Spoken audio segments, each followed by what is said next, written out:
Yes guys, I'm Dan, I'm from dewiper.com. Today we're going to do a wiper delete on this Abarth 500.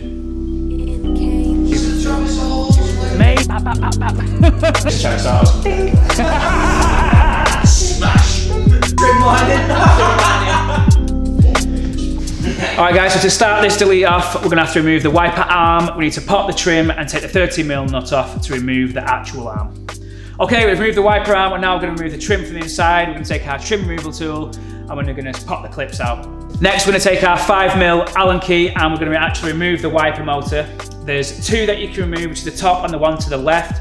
We need to unclip the electric power to the wiper motor, and then you can get access to the third 5mm Allen key. I can't stress this enough. We're going to bond the kit from the inside of the hatch. We're going to prepare the glass. We're going to use the cleansing. Go get that on kilowipers.com. So we're going to prepare the glass. Clean the glass on the back. We're going to make sure there's no contamination, and then we're going to test fit the kit from the inside of the hatch. Once you test fitted the kit, we're going to apply the wiper delete to a piece of tape. We're then going to apply our sealant around the edge, and we're going to fit the kit from the inside of the hatch outwards, so the Grim Reaper logo is on the inside of the hatch. With the Fiat 500/Abarth 500 kit, there is a flat edge on the kit. This needs to be at the bottom of the window because the wiper hole gets very close to a metal piece of trim. Okay, so we've fitted the wiper delete kit. We're going to leave it to set for 1 hour. We can now put the trim back on the inside of the hatch.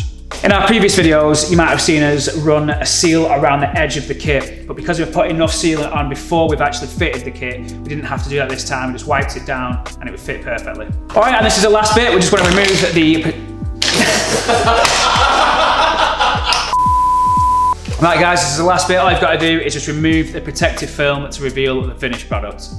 With the Fiat 500/Abarth 500, the washer jet is in the back of the glass. It's not enclosed into the wiper motor, so we've not bothered to do anything with it. We're just going to leave it in there. If you guys wanted to remove it from the front of the actual washer bottle, you can do, but there's no point. So guys, thanks for watching. I hope this guide has been helpful. If there's a specific car that you wanted to do a guide on, just drop it in the comments below. You can buy your kit on kilowipers.com. I just want to say thank you again to Travis Autos for letting us use the unit tonight, and also the guy whose car it was, that yellow Abarth. Is that alright for you? If you want to subscribe to the channel, just click the button below, and also if you want to follow us on Instagram, it's @kill_all_wipers, and my personal one is @xtetx. Thanks for watching guys, cheers.